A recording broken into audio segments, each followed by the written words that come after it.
ሰላም ጤና ይስጥልኝ የተወደዳችሁና የተከበራችሁ የጎህ ቴሌቪዥን አድማጭ ተመልካቾቻችን እንደምናላችሁ ለዕለቱ ዋና ብለን ያዝናቸውን ዜናዎች ይዘን ቀርበናል። ዜናዎቻችን ቶሎ እንዲደርሷችሁ ዩቲዩብ ቻናላችንን ሰብስክራይብ፣ ላይክ፣ ሼር እያደረጋችሁ እስከ ፍጻሜያችን አብራችሁን ቆዩ። ከኢትዮ ቴሌኮም አክሲዮን የገዙ ባለድርሻዎች ስለ አክሲዮናቸው ምንም አይነት መረጃ ማግኘት እንዳልቻሉ ተናገሩ። ኢትዮ ቴሌኮም 10% ድርሻውን ለኢትዮጵያውያን በሽያጭ አቅርቦ አክሲዮን ከገዙ 1 ዓመት ከግማሽ ቢሆንም የድርሻው ገዢዎች እስካሁን የትርፍ ክፍፍልም ሆነ ሪፖርት በሚመለከት ምንም አይነት መረጃ ደርሷቸው እንደማያውቅ ገለጹ። አክሲዮኑ ለሽያጭ መቅረቡ ይፋ እንደተደረገ መግዛታቸውን የገለጹት አቶ ኃይሉ ታደሰ የተባሉ ባለድርሻ 1 ዓመት ከ6 ወራት ለሚሆን ጊዜ መጠበቃቸውን ነገር ግን እስካሁን እየሰራን ነው ጠብቆ ከሚል ምላሽ ውጪ ምክንያቱ ምን እንደሆነ በግልጽ እንዳልተነገራቸው ተናግረዋል። አክሲዮን የገዙት ትርፋማ ሆነን ራሳችንን እንጠቅማለን በሚል ነበር የሚሉት አቶ ኃይሉ ይህንን እንኳን ባይሆን ቶሎ ምላሽ መስጠት እንደነበረበትና ስራው ምን ደረጃ ላይ እንደሚገኝ ለባለ አክሲዮኖቹ በግልጽ ሊነገር ይገባልን ብለዋል። ኩባንያው አክሲዮኑን ለሽያጭ ካቀረበ በኋላ ምክንያት ብሎ ያቀረበ የነበረውን ባለ አክሲዮኖች የዲጂታል መታወቂያ ባለማቅረባቸው ስለነበር ዲጂታል መታወቂያቸውን በቀረበላቸው ጥያቄ መሰረት መላካቸውን ገልጸው አሁን ችግሩ ይህ ከሆነ ዲጂታል መታወቂያቸውን ለላኩና መስፈርቱን ላሟሉ ገዢዎች የትርፍ ክፍፍልም ሆነ ሪፖርት መላክ እንዳለበት ካልሆነም ምክንያቱ በግልጽ ማሳወቅ እንደሚገባም አስረድተዋል። የኢትዮጵያ አጠቃላይ ዕዳ 51.8 ቢሊዮን ዶላር መድረሱ ተገለጸ። የኢትዮጵያ አጠቃላይ የውጭና የሀገር ውስጥ ዕዳ 51.8 ቢሊዮን ዶላር መድረሱን የገንዘብ ሚኒስተሩ አቶ አህመድ ሺዴ ለፓርላማ አባሉ አስታውቀዋል። ሚኒስተሩ የ9 ወራት የስራ አፈጻጸም ሪፖርት ለሕዝብ ተወካዮች ምክር ቤት የፕላን በጀትና ፋይናንስ ጉዳዮች ቋሚ ኮሚቴ ባቀረቡበት ወቅት እንደገለጹት መንግስት ከአሜሪካ ጋር በየዓመቱ 1 ቢሊዮን ዶላር የሚያገኝበትን አዲስ የድጋፍ ስምምነት ተፈራርመዋል። ከአጠቃላይ ዕዳው 33.5 ቢሊዮን ዶላሩ የውጭ ዕዳ ሲሆን ቀሪው 18.3 ቢሊዮን ዶላሩ ደግሞ የሀገር ውስጥ ዕዳ ሆኖ ተጠቁሟል። 22.1 ቢሊዮን ዶላሩ የፌዴራል መንግስት፣ 11.5 ቢሊዮን ዶላሩ ደግሞ የመንግስት የልማት ድርጅት ዕዳ መሆኑ ተገልጿል። 17.5 ቢሊዮን ዶላሩ የፌዴራል መንግስት ሲሆን የመንግስት የልማት ድርጅት ድርሻ 0.8 ሚሊዮን ዶላር ብቻ መሆኑ ተገልጿል። የልማት ድርጅቶች ዕዳ ዝቅ ሊል የቻለው በማይክሮ ኢኮኖሚ ማሻሻያው መሰረት ከንግድ ባንክ ተበድረው የነበረው ዕዳ ወደ ገንዘብ ሚኒስቴር በመዞሩ እንደሆነ ተብራርቷል። ሚኒስቴሩ ዕዳው በጣም ጤናማ በሚባል ደረጃ ላይ እንደሚገኝና የውጭ ዕዳ የመክፈል አቅምም እየጨመረ መሆኑን ገልጸዋል። በበጀት ዓመቱ ለዕዳ ክፍያ ከተመደበው 463.4 ቢሊዮን ብር ውስጥ ባለፉት 9 ወራት 226.5 ቢሊዮን ብር ተከፍሏል። በሌላ በኩል ከውጭ ሀብት አሰባሰብ ረገድ በ9 ወራት 3.1 ቢሊዮን ዶላር ለማግኘት ታቅዶ 2 ቢሊዮን ዶላር ማሳካት ተችሏል። ከዚህ ውስጥ 914.2 ሚሊዮን ዶላሩ ከዓለም ባንክ የተገኘ ነው። አሜሪካ በየዓመቱ የምታደርገውን የ1 ቢሊዮን ዶላር ድጋፍ በተመለከተ ስምምነቱ በቅርቡ በካቢኔ እንደሚጸድቅና ይህም ቀደም ሲል ተቋርጦ በነበረው ድጋፍ ምክንያት በጤና፣ ትምህርትና ግብርና ዘርፎች ላይ ተጽዕኖ የነበረውን ጫና እንደሚያቃልል ተገልጿል።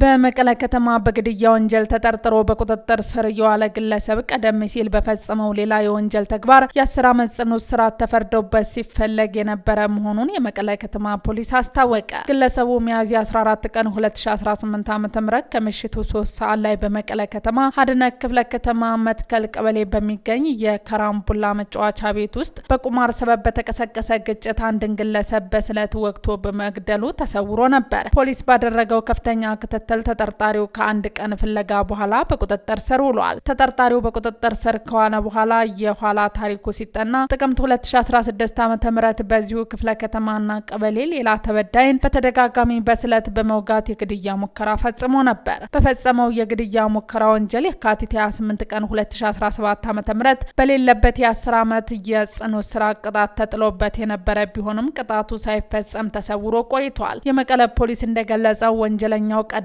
ሲል በግድያው ሙከራ ወንጀል ተከሶ የተወሰነበት የ10 ዓመት እስራት የፍርድ ቤት ውሳኔ ማስረጃ በሞባይል ስልክ ውስጥ በፎቶ ተነስቶ ተገኝቷል። ግለሰቡ በአሁኑ ወቅት ሚያዝያ 14 ቀን 2018 ዓ.ም በፈጸመው የግድያ ወንጀል ተጨማሪ ምርመራ እየተደረገበት የሚገኝ ሲሆን ቀደም ሲል የተወሰነበትን የእስር ቅጣት በማረሚያ ቤት ሆኖ እንዲፈጽም እንደሚያደርግ ፖሊስ ገልጿል። በፊንቴክ የማጭበርበር ወንጀል በአቃቢ ሕግ ክስ የተመሰረተባቸው አርቲስቶችና ቲክቶከሮች ዋስትና መብታቸው እንዲከበር ተወሰነ። በተጠርጣሪዎቹ ላይ በአቃቢ ሕግ ትናንት የተመሰረተባቸው የክስ ዝርዝሩን ያዳመጠው የከፍተኛ ፍርድ ቤት ልደታ ምድብ ችሎት ከአምስተኛ ተከሳሽ መንሱር ጀማል በስተቀር ሌሎቹ በዋስ እንዲፈቱ ወስኗል። አቃቢ ሕግ መንሱር ጀማልን በዋስትና እንዳይፈታ በመቃወሙ መቃወሚያውን በጽሁፍ እንዲያስረዳ ችሎቱ ለመጪው ሰኞ ግንቦት 3 ቀን 2018 ዓ.ም ተለዋጭ ቀጠሮ ሰጥቷል። በዋስ እንዲለቀቁ ለተወሰነላቸው ተከሳሾችም በዋስትና የሚለቀቁበት የገንዘብ መጠን ለመወሰን ፍርድ ቤቱ ለመጪው ሰኞ ቀጠሮ ሰጥቷል። ተከሳሾቹ የ1.9 ቢሊዮን ብር የማጭበርበር ጉዳት አድርሰዋል ያለው አቃቢ ሕግ ከደረሰው ጉዳት አንጻር የዋስትና ብሩ ከፍ እንዲልለት ፍርድ ቤቱ ጠይቋል። በተጨማሪም ተከሳሾቹ የዋስትና መብታቸው ተከብሮ ከእስር ቢለቀቁ እንኳን ከሀገር እንዳይወጡ እገዳ እንዲጣልለት ፍርድ ቤቱ ጠይቋል። አቃቢ ሕግ ለፍርድ ቤቱ ባቀረበው የክስ ዝርዝር ዳንኤል ዮሐንስ ከተባለው ተከሳሽና ለጊዜው ካልተያዙ ተጠርጣሪዎች ጋር በመሆን የኮምፒውተር ስርዓትን በመጠቀም አሳሳች መረጃን በማሰራጨት መግለጽ የሚገባቸውን መረጃ በመደበቅ የሶስተኛ ወገን ጥቅምን የሚጎዳ ድርጊት እንዲፈጸም ለማድረግ በማሰብ ስምምነት ማድረጋቸው ተጠቅሷል። የአረብ ሀገራት በትራምፕ ተናደዋል። ሳውዲ አረቢያና ኩዌት አሜሪካ የጦር ማዕከሎቿን ለማንኛውም ወታደራዊ ዓላማ እንዳትጠቀም እገዳ ጥለዋል። ትራምፕ ከኢራን ጋር ያለው ጦርነት አብቅቷል ማለታቸውን ተከትሎ የአሜሪካ አጋር የሆኑት የአረብ ሀገራት በትራምፕ ውሳኔ ተናደዋልም ተብለዋል። የአሜሪካ የጦር ቤዝ ከኢራን ጀት ቦምብ ድብደባ እንኳን አላዳነንም ብላለች። የአረብ ሀገራት በኢራን ላይ ጥቃቶች እንዲቀጥሉ ፍላጎት አላቸው። የቀድሞ የቱኒዚያ ፍትህ ሚኒስተር የ20 ዓመት እስራት ተፈረደባቸው። የቱኒዚያ ፍርድ ቤት የቀድሞውን የፍትህ ሚኒስተር ኑረዲን ቢሪ ለውጭ ዜጎች ፓስፖርትና የዜግነት ሰነዶችን በማመቻቸት ክስ የ20 ዓመት እስራት ተፈርዶባቸዋል። ቢሪ ወንጀሉን የፈጸሙት በ2012 የፍትህ ሚኒስተር ሆነው በቆዩበት ወቅት ነው።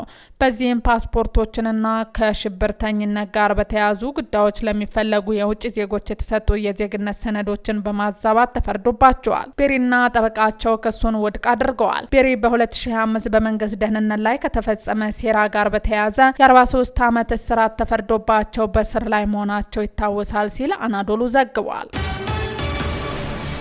በደቡብ ሊባኖስ የሚገኝ የድንግል ማርያም ሐውልት ላይ አጸያፊ ተግባር የፈጸመውን ወታደር በተመለከተ ምርመራ መጀመሩን የእስራኤል ጦር አስታወቀ። የእስራኤል መከላከያ ሰራዊት በደቡብ ሊባኖስ አንድ የእስራኤል ወታደር የድንግል ማርያም ሐውልት ሲያዋርድ የሚያሳይ ፎቶግራፍ በማህበራዊ ሚዲያ ከተሰራጨ በኋላ ምርመራ መጀመሩን ገልጿል። ዘ ታይምስ ኦፍ እስራኤል እንደዘገበው ሰራዊቱ ረቡዕ ሚያዝያ 29 ቀን 2018 ዓ.ም በሰጠው መግለጫ ድርጊቱን በጥብቅ እንደሚመረምረውና ጥፋተኛ በሆነው ወታደራዊ ላይ እርምጃ እንደሚወስድ ቃል ገብቷል። በማህበራዊ ሚዲያ ላይ ቁጣን የቀሰቀሰው ይህ ፎቶግራፍ ወታደሩ ራሱ ሲጋራ እያጨሰ በድንግል ማርያም ሐውልት አፍ ላይ ሌላ ሲጋራ ሲያስቀምጥ ያሳያል።